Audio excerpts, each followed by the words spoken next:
स्वागत है आप सभी का 10 कदम दार ट्रेड में। आपकी स्क्रीन पे निफ्टी करीब 17,740 की ट्रेजेक्टरी में ट्रेड करता हुआ गैप अप था, लेकिन उसके बाद डायरेक्टर साहब कुछ देर में काम कीजिएगा, आप 17,800 की कॉल स्क्रीन पे रखिएगा। उसका प्रीमियम मतलब आज की जो कॉल है प्लस उसका आउटस्टैंडिंग वाई दिखाइएगा, और 41,500 की बैंक निफ्टी की कॉल और उसका आउटस्टैंडिंग वाई दिखाइएगा। बैंक निफ्टी और निफ्टी ने दोनों ने एक अटेम्प्ट लिया to move towards critical call writers zone, लेकिन सक्सीड नहीं हो पाए। बैंक निफ्टी का इंट्राडे हाई था करीब 17,781। आपकी स्क्रीन पे 17,800 की कॉल है।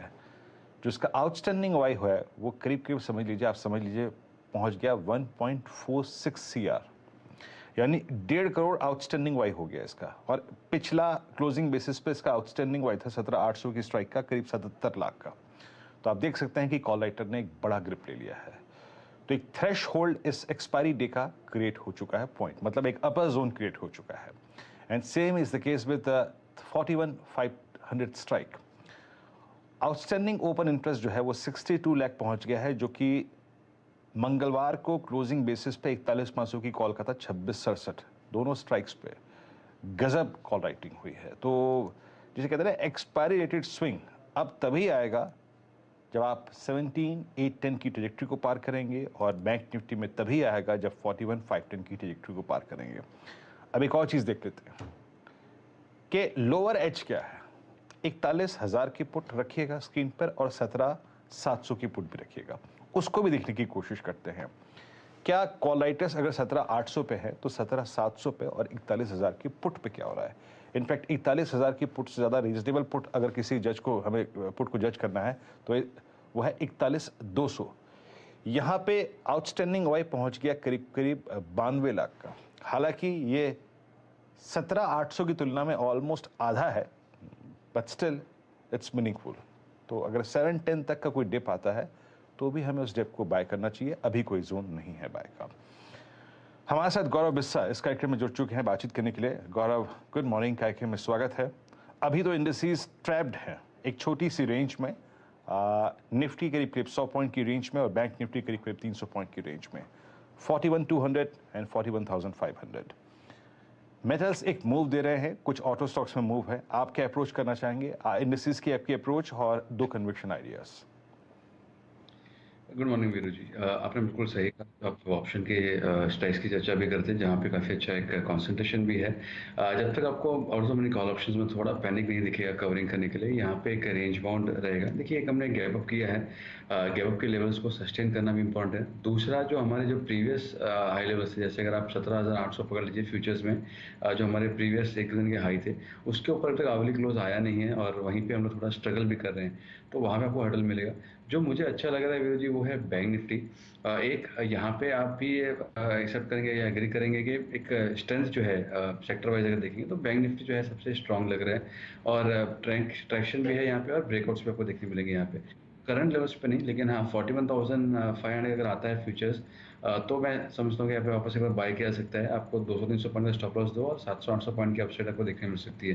तो काफ़ी एक इंटरेस्टिंग पैटर्न जो है वो बैंक निफ्टी में बन रही है। मैं पॉइंट एंड फिगर चार्ट अगर देखता हूँ तो वहाँ पे मैं अगर ऑप्शन में देखूँ तो 3 नवंबर की सीरीज़ का, वीकली सीरीज़ का, अगर 41,500 का कॉल ऑप्शन में देख रहा हूँ तो वो भी मेरे रडार पे है। करंट भाव पे नहीं, ऊपरी लेवल्स पे अगर देखा जाए तो 482 के ऊपर जो है, अभी 422 चालू है, 482 के ऊपर जाता है तो मुझे लगता है कि यहाँ पे एक अच्छा पैटर्न का ब्रेकआउट का फॉलो थ्रू मिलेगा, और यहाँ से आपको 150-200 रुपये ऑप्शन में भी देखने मिल सकते हैं बैंक निफ्टी में। तो मेरे रडार पे जो आज है ऑप्शन का कहिए या फ्यूचर्स का कीजिए, वो बैंक निफ्टी ही है। आज के करंट भाव पे नहीं, ऊपरी लेवल्स पे अगर आता है तो ब्रेकआउट्स हो जाएंगे तब वहाँ पे बाय करूंगा मैं। रही बात कि स्टॉक्स कौन से अच्छे लग रहे हैं, जैसे आपने चर्चा की, मेटल्स जो है यहाँ पे एक अच्छा ट्रैक्शन हमको देखने मिल रहा है। मेटल इंडेक्स अगर आप उसके आवली चार्ट से अगर देखेंगे तो एक अच्छा खासा एक कंसोलिडेशन के बाहर निकल रहे हैं। बड़े ब्रेकआउट्स फिलहाल नहीं हो रहे हैं, लेकिन नेवरदलेस एक अच्छा ब्रेकआउट कंसोलिडेशन के ऊपर हमको देखने मिल रहा है। तो वहाँ पे जो मुझे अच्छा लग रहा है वो है वेदांता। हाई बीटा नेम है यहाँ पे और ट्रेडर्स फेवरेट भी है। यहाँ पे अगर आप देखेंगे तो एक राइजिंग ट्रेंड लाइन का एक सपोर्ट लेके स्टॉक जो है वो ऊपर जा रहा है, और एक अच्छे कंसोलिडेशन से स्टॉक जो है बाहर निकल रहा है। तो मैं समझता हूँ यहाँ पे पोजिशन लेवल पे आप इसको बाय कर सकते हैं। 275 का आपका स्टॉप लॉस होगा, और ऊपर में स्टॉक जो है वो एक बार के लिए 315 तक के लेवल दिखा सकते हैं। 315 15 का अगर क्लोजिंग अगर आ जाता है तो यहाँ पे काफ़ी बड़े ब्रेकआउट्स आपको देखने मिलेंगे जो आपको और 10% की अपसाइड आपको दे सकते हैं। तो काफ़ी इंटरेस्टिंग, काफ़ी स्ट्रॉन्ग स्ट्रक्चर जो है वो फिलहाल बन रहा है वेदांता के अंदर। दूसरा जो स्टॉक है मेरे रेडर पे वो है मेट्रोपोलिस। यहाँ पे अगर आप देखेंगे तो स्लोली और स्मूथली ये कंसिस्टेंटली जो है स्टॉक ऊपर जा रहा है। एक छोटा ब्रेकआउट हमको डेली चार्ट्स पे देखने मिला है और अपने 55 एक्सपोनेंशियल मूविंग एवरेज को सस्टेन करके हुए स्टॉक जो ऊपर जा रहा है। यहाँ पे आप बाय कर सकते हैं। आपका जो लक्ष्य होगा वो 1750 का होगा और 1570 रुपए जो है वो आपके लिए स्टॉप लॉस होंगे। ओके, मेट्रोपोलिस आज अच्छा मूव दे रहा है और इनफैक्ट प्रीवियस क्लोज भी जो मेट्रोपोलिस का था वो काफ़ी शानदार था और 1638 इस प्राइस का मतलब है कि ये स्टॉक सेकेंड कंसेक्यूटिव डे अपने 100 डे एक्सपोनेंशियल मूविंग एवरेज के ऊपर आके ट्रेड करता हुआ। सुबह हमने कुछ ट्रेड्स लिए थे जो कि अच्छा कर रहे हैं। मेरे ख्याल से शिवांगी जो थी उन्होंने मेंशन किया था आज क्यूमेंस, एक बार प्लीज़ स्क्रीन पे लेके आइएगा। 1247 एट डे हाई, शानदार ट्रेड था वो। और जब मैं क्यूमेंस की टिप्पणी कर रहा था तो मैं एक बात कही थी कि प्लीज़ आज थोड़ा सा क्लीन चार्ट्स पे फोकस कीजिए जो अपनी ऑल टाइम हाई ट्रेजेक्टरी को बाइसेक्ट कर रहे हैं। ये केस था क्यूमेंस का, एक केस था टाइटन का और तीसरा केस था भारत फॉर्ज का। ये तीनों स्टॉक्स लेके आइए, तीनों स्टॉक्स डे हाई की ट्रेजेक्टरी में आके ट्रेड करते हुए। इनफैक्ट भारत फॉर्ज अब 826 का हाई लगा के आया है। भारत फॉर्ज का ये 3 नवंबर के बाद का अब तक हाईएस्ट क्लस्टर है। श्रीकांत चौहान कोटक सिक्योरिटी से जुड़ चुके हैं हमारे साथ। श्रीकांत, गुड मॉर्निंग, कार्यक्रम में स्वागत है आपका। श्रीकांत, आप कैसे अप्रोच कर रहे हैं इस एक्सपायरी डे को? इंडेक्स में क्या गुंजाइश नजर आ रही है आपको ट्रेड करने के लिए और आपके 2 कन्विक्शन आइडियाज? बिल्कुल, गुड मॉर्निंग वीरेंद्र। देखिए, मुझे लग रहा है कि जैसे आपने अभी बताया कि टाइटन, भारत फोर्ज, इन सभी में अच्छा एक्शन है और काफ़ी अच्छा फॉर्मेशन है। मार्केट की अगर बात करें तो मुझे लगता है कि मार्केट के लिए 17,800 यानी कि जो ट्यूसडे के जो हाईएस्ट पॉइंट है उसको क्रॉस करना काफ़ी ज़रूरी है। अगर वो क्रॉस करता है तो एक बुलिश कंटिन्यूएशन में ये मार्केट कन्वर्ट होगा और फिर हम 18,000 18,100 के लेवल्स वापस देख सकते हैं, दोबारा देख सकते हैं। और वही अगर ट्यूसडे के जो लोवेस्ट लेवल्स थे 17,630, अगर हम इस लेवल्स के नीचे अगर जाते हैं तो हमें लगता है कि वापस हम एक करेक्टिव पैटर्न में कन्वर्ट होते हुए देख सकते हैं मार्केट को। हमें लगता है कि इस मार्केट में काफ़ी स्टॉक स्पेसिफिक रहना ज़रूरी है। जैसे आपने बताया कि काफ़ी क्लीन चार्ट्स के ऊपर फोकस कीजिए या ब्रेकआउट्स के ऊपर फोकस कीजिए। ये 3 स्टॉक तो मेरे रडार पे थे, शायद मैं उन्हें कवर करता, लेकिन मैं इनको छोड़ के कुछ और स्टॉक्स को कवर करना चाहूँगा। मुझे लग रहा है कि SBI कार्ड्स ये एक स्टॉक ऐसा है कि जिसने अच्छा खासा करेक्टिव पैटर्न कंप्लीट किया है और वीरेंद्र ये स्टॉक मुझे लगता है कि अच्छा खासा परफॉर्मेंस दिखा सकता है। करंट लेवल्स अगर देखे जाए तो इसके तकरीबन कुछ 1250 के अराउंड के हैं और 850 860 के अराउंड के हैं और यहाँ से अगर ये स्टॉक चलता है तो वापस 920 930 के लेवल्स दिखा सकता है। तो SBI कार्ड्स को लॉन्ग करके चले 860 के करीब, स्टॉप लॉस यहाँ पे रखे 845 रुपए का। और साथ ही साथ मुझे लगता है कि इसके अलावा अगर कोई ऑटो स्टॉक्स में अगर कोई देखना है तो महिंद्रा एंड महिंद्रा के ऊपर फोकस करें। ये स्टॉक ने अपने करेक्टिव पैटर्न को कंप्लीट किया है और मुझे लगता है कि ये स्टॉक अपने प्रीवियस हाई को यानी कि जो इमीडिएट हाईएस्ट लेवल्स थे 1340 उसे क्रॉस करते हुए 1400 के लेवल्स दिखा सकता है। तो काफी स्ट्रॉन्ग मोमेंटम में आ चुका है।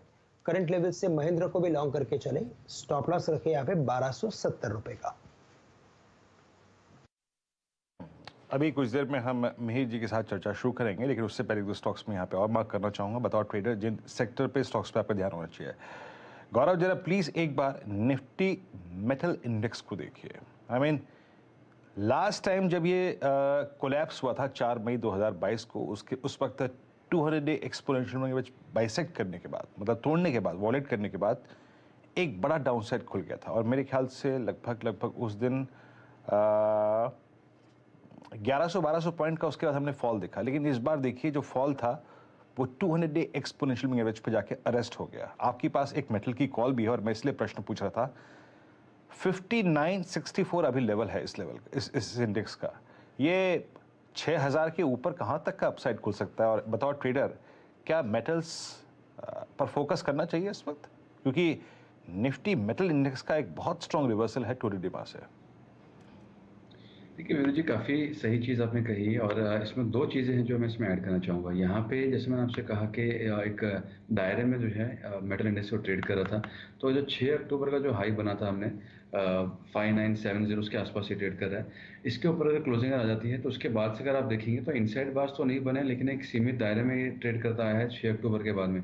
तो एक कंसोलिडेशन ब्रेकआउट आपको देखने मिलेगा, और इमीडिएट अगर 6000 सस्टेन हो जाते हैं तो उसका जो इमीडिएट हडल है वो आपको 6200 के करीब देखने मिलेगा। अब 6200 के करीब इसलिए इंपॉर्टेंट हो गया है कि अगर आप इसके डेली चार्ट से देखते हैं, थोड़ा टाइम पीरियड अगर बढ़ाते हैं तो इसका जो 8 अप्रैल का जो हाई बना है उसको आप अगर ट्रेंड लाइन बनाते हैं, फॉलिंग ट्रेंड लाइन बनाते हैं, तो उसका जो फॉलिंग ट्रेंड लाइन का जो रेजिस्टेंस है वो आपको 6200 के आसपास में आ रहा है। उसके ऊपर आपको एक अच्छा ब्रेकआउट देखने मिलेगा और स्टॉक इंडेक्स जो है वो 6400 6500 के लिए अपनी रैली चालू कर लेगा।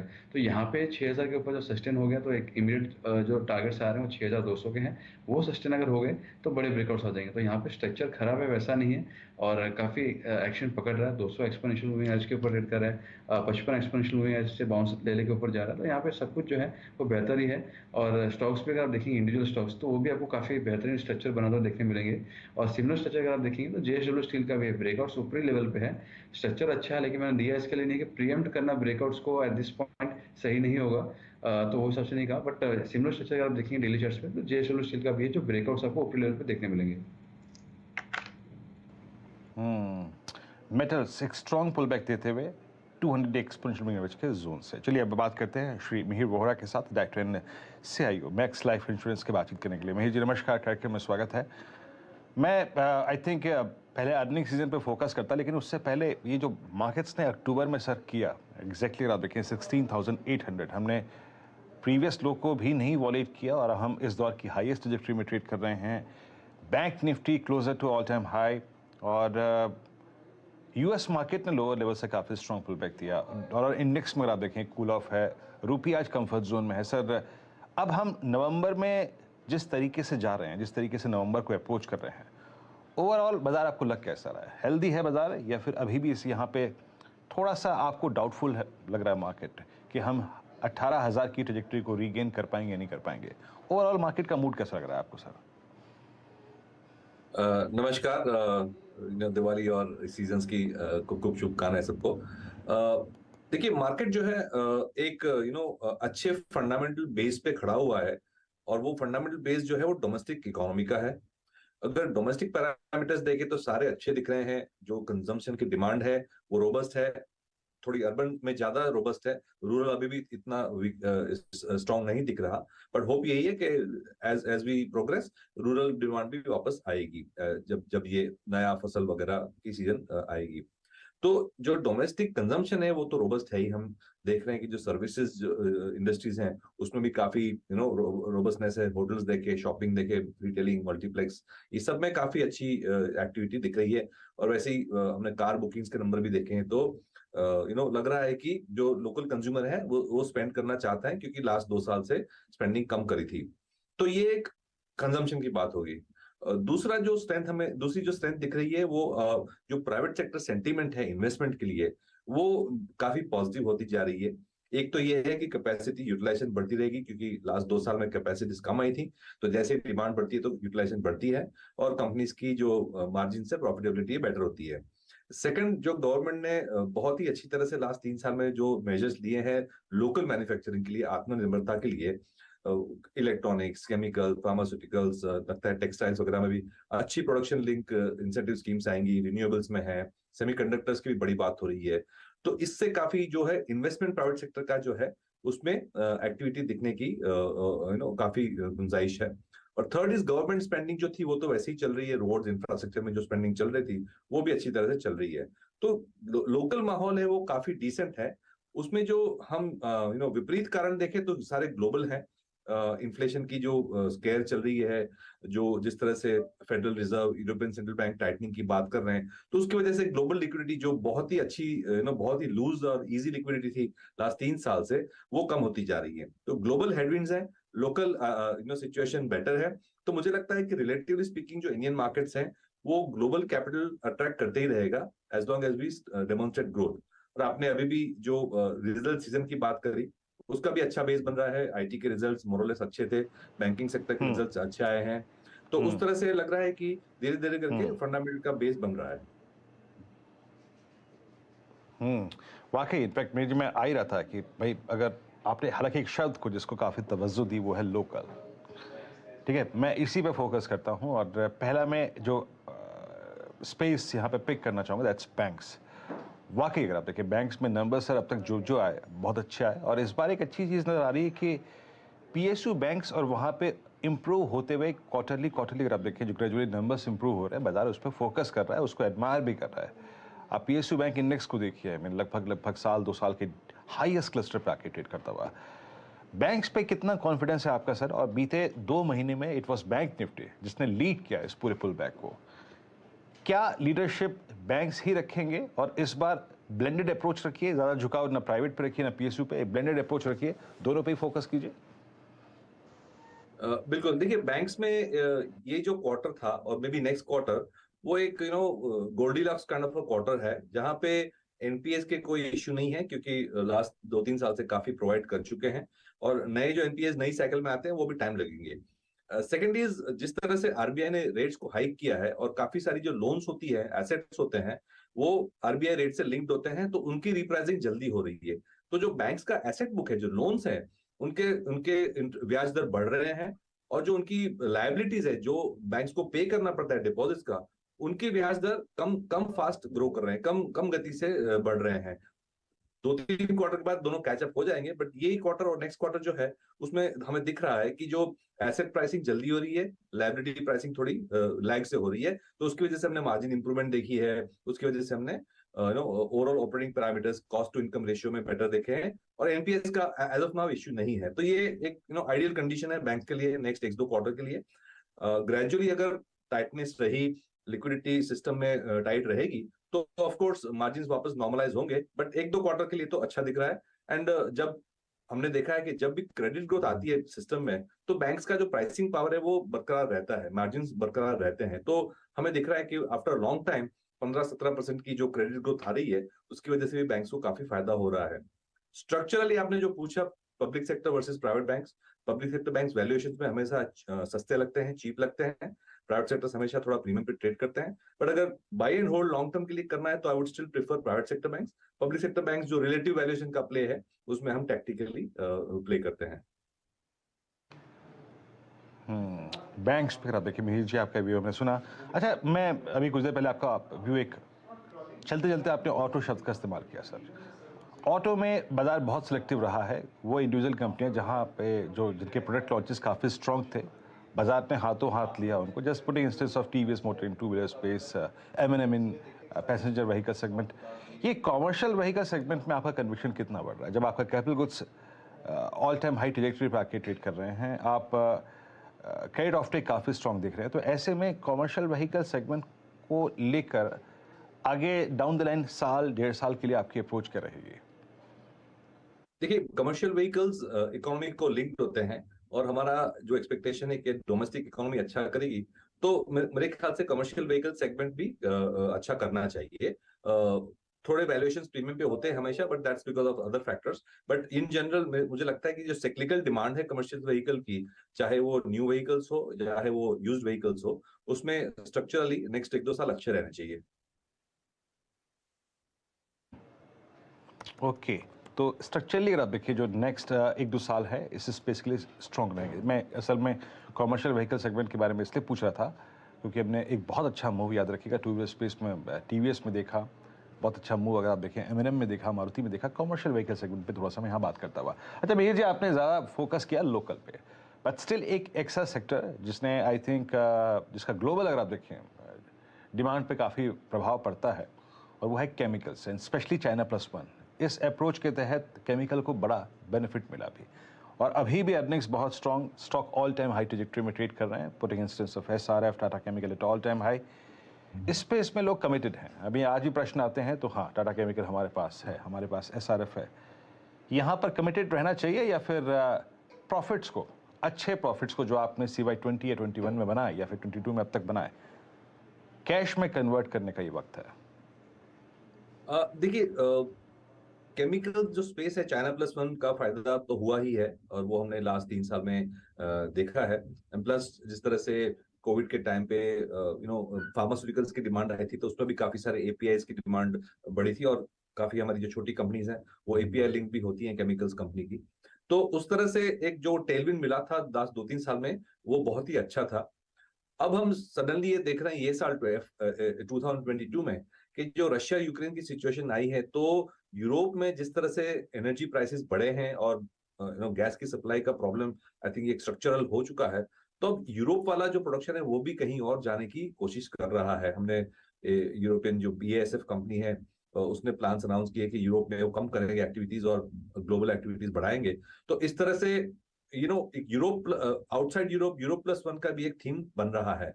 तो वैल्यूएशंस ये आपने जैसे कहा इतने अच्छे, इतने अट्रैक्टिव नहीं रहे जितने 2 साल पहले थे, लेकिन एक और ग्रोथ ट्रिगर ये सेगमेंट को मिला है। तो अगर लॉन्ग टर्म के लिए होल्ड करें तो आई थिंक ये थीम बिल्कुल बरकरार रहेगा, क्योंकि जो इंडियन कंपनीज की जो क्षमता है केमिकल्स और स्पेशलिटी केमिकल्स, इवन फार्मास्यूटिकल्स में, वो ग्लोबल स्केल पे है, ग्लोबल क्लास की है।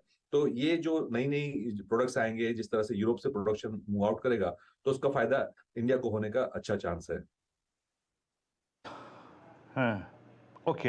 अच्छा मिहिर जी, अब एक स्पेस जिसको आप बहुत बारीकी से देखते हैं, इंश्योरेंस स्पेस। यहाँ पर बाजार बहुत सिलेक्टिव रहा है। कुछ स्टॉक्स ने तो बड़ा अच्छा पैसा बना के दिया बीते एक साल में, लेकिन कुछ स्टॉक्स सिंक भी हुए हैं। लेकिन जिसे कहते हैं कलेक्टिवली एक ऐसा स्पेस नहीं बन के ये इमर्ज हुआ जिसने पैसा बहुत ही ज़्यादा कमा के दिया हो, हर स्टॉक चला हो। ऑल दो क्वालिटी ऑफ स्टॉक में अगर आप देखें कोई भी भेदभाव नहीं है, वर्ल्ड क्लास मैनेजमेंट्स हैं और अच्छी अगर आप देखें लीडरशिप है, बट स्टिल बहुत चुनिंदा स्टॉक्स ने पैसा बना के दिया। मैं SBI लाइफ को देख रहा हूँ, it's at all time high, and still अगर आप देखें तो इस वक्त HDFC लाइफ आपकी स्क्रीन पर, जिसके काफ़ी कसीदे पड़े भी गए थे, ये करीब करीब 535 पर लगभग आप समझ लीजिएगा कि इस साल की लोवेस्ट पे ट्रेड कर रहा है। इस स्पेस पे आपका व्यू क्या है और अभी क्या अप्रोच रखनी चाहिए इस स्पेस में? स्टॉक स्पेसिफिक रहें या फिर पूरे सेक्टर पर एक बेट लेनी चाहिए इस वक्त? बिल्कुल। तो देखिए, इंश्योरेंस में भी लाइफ इंश्योरेंस है, जनरल इंश्योरेंस है, हेल्थ इंश्योरेंस है। तीनों सेगमेंट्स के डायनामिक्स अलग रहते हैं। ऑफ कोर्स सबसे बड़ा सेगमेंट तो लाइफ इंश्योरेंस है। तो इन जनरल अगर हम देखें लाइफ इंश्योरेंस, तो अभी भी एक अंडर पेनिट्रेटेड सेगमेंट है। इंश्योरेंस की बहुत ज्यादा जरूरत है पॉपुलेशन को। तो एक जो लॉन्ग टर्म थीम है उसमें कोई डाउट नहीं है। हमने ये देखा था कि जब banking sector, financial services overall देखें, तो फाइनेंशियल सर्विसेज में जब कोविड के टाइम पे हमने देखा था कि ऐसा भय था कि बैंक्स के जो एसेट्स हैं, क्वालिटी है, वो डिटेरियोरेट होगी, डिफॉल्ट हो जाएंगे क्योंकि लोगों के पास जॉब नहीं थी, ये वो करके। तो बैंकिंग सबसे ज्यादा अंडर परफॉर्म किया था। ये फेज में लोगों को लगा कि कोविड का भय है, जान की जो कीमत थी वो सडनली लोगों को रियलाइज हुई। तो इंश्योरेंस जो प्रीमियम्स थे वो अच्छी तरह से ग्रो करे, because there was more demand for insurance. और जो बैंक्स भी थी वो इंश्योरेंस ज्यादा बेचने में लगी हुई थी, क्योंकि ऑफ कोर्स क्रेडिट ग्रोथ तब जो 2020, 21, 22 में जो हमने देखा वो इतनी नहीं हो रही थी। तो एक अच्छा आउट परफॉर्मेंस का हमने दौरा देखा था इंश्योरेंस का between 2020 and 2022 compare to the banking sector. आप अगर देखें तो बहुत अच्छा परफॉर्म किया था मेरे ख्याल से। अब जो है because of that out performance, थोड़ा वो रिलेटिव परफॉर्मेंस में बैंक सस्ते लगने लगे थे। तो फाइनेंशियल सर्विसेज में अगर देखें तो बैंक्स में अब क्रेडिट ग्रोथ आ रही है, तो वैल्यूएशंस अभी भी जो प्री कोविड लेवल से उससे कम है। तो अब मुझे लगता है रिलेटिवली जो प्रेफरेंस है बैंकिंग में जा रही है। तो एक सिक्लिकल जो बोलते हैं टैक्टिकल रिलेटिव वैल्यू का प्ले बन रहा है, उसकी वजह से some of the insurance stocks recently थोड़े अंडर परफॉर्म किए। बट ये जो लॉन्ग टर्म स्टोरी है सेविंग्स की, अंडर पेनिट्रेशन की, वो मेरे ख्याल से कहीं नहीं गई। और अगर इंश्योरेंस अगर ऐसे लॉन्ग टर्म देखें तो फर्स्ट ईयर प्रीमियम आते हैं, वो जो एग्जिस्टिंग पोर्टफोलियो उस पर इनकम होती है, प्लस रिन्यूअल प्रीमियम आते, तो एक बहुत ही low cyclical and long term compounding story वाला जो है ये जो सेक्टर है वो मेरे ख्याल से है। तो I don't think there is any change in that structural story relative. जैसे मैंने बोला, क्योंकि अब बैंकिंग में क्रेडिट ग्रोथ हो रही है तो थोड़ा फोकस वहां जा रहा है। अच्छा, पॉसिबली मिहिर जी आपसे आखिरी प्रश्न होगा यहाँ पर। इस साल का जो वर्स्ट प्राइस परफॉर्मर था वो था IT, और आपने अभी अर्निंग सीजन भी मोटा मोटी देख लिया।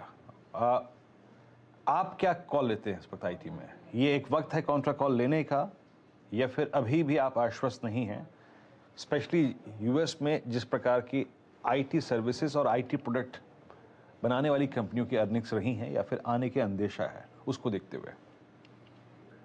IT एक ग्लोबल सेक्टर है, और जैसे हमने डिस्कस किया, हमारा जो करंट प्रेफरेंस है वो डोमेस्टिक सेगमेंट्स पे ज्यादा है। तो मुझे लग रहा है IT रिलेटिवली, अगर इंडियन इकोनॉमी अच्छा करती है तो रिलेटिवली अंडर परफॉर्म करेगा, क्योंकि जैसे आपने ही कहा यूएस में भी थोड़ा स्लो डाउन का माहौल है, तो उसकी वजह से जो आईटी है सर्विसेज, जो जिस तरह से हमने FY21 और FY22 में बहुत ही ज्यादा बंच्ड अप ग्रोथ देखा था, वो बेस्ट इज ओवर मेरे ख्याल से। Now we will be back to normal growth. जो पहले हमने देखे थे 10 से 12% के जो परसेंट के जो ग्रोथ देखे थे आईटी में, वो लेवल पे आ जाएंगे। तो अगर हम एक्सपेक्ट करते हैं कि इंडियन इकोनॉमी डोमेस्टिकली 7%, 6.5% पे ग्रो करेगी, तो शायद आई would still prefer the domestic sectors. चलिए मिहिर जी, बहुत बहुत शुक्रिया। लोकल, घरेलू, इसी पे आपका है झुकाव। बहुत बहुत शुक्रिया, आप इस कार्यक्रम में शामिल हुए, चर्चा में शामिल हुए, सभी सेक्टर्स पे अपना आउटलुक मीडियम और लॉन्ग टर्म पर्सपेक्टिव से शेयर किया। बहुत बहुत शुक्रिया सर, और एक बार फिर से आपको दीपावली की शुभकामनाएं। अब चलते हैं नीरज जी के पास। मेरे ख्याल से अब उपस्थित हैं हमारे साथ ट्रेडर्स हॉटलाइन लेके नीरज जी। बैंक निफ्टी अभी भी 300 अंक ऊपर, निफ्टी अभी भी 86 अंक ऊपर, क्लोजिंग तक संभाल के रखिएगा। संभला हुआ है भाई, आज तो बढ़िया तेजी है और बढ़ने वाले शेयर्स भी बहुत अच्छे दिख रहे हैं। तो ऐसा लग रहा है कि मजबूती रहनी चाहिए। हालांकि दिन के दौरान देखते हैं कि क्या होता है। आज एक्सपायरी का दिन है तो काफ़ी वोलेटाइल भी हो सकता है, लेकिन अभी तक तो ऐसा लग रहा है कि मजबूत है। बैंक निफ्टी और निफ्टी दोनों ही अच्छे ट्रेड के साथ यहाँ कामकाज कर रहे हैं। ट्रेडर्स हॉटलाइन में आज बहुत सारे आपके सवालों के जवाब भी होंगे और डीबी कॉर्प के मैनेजमेंट से उनके नतीजों पे बातचीत भी होगी। लेकिन सबसे पहले इस वक्त की सुर्खियाँ।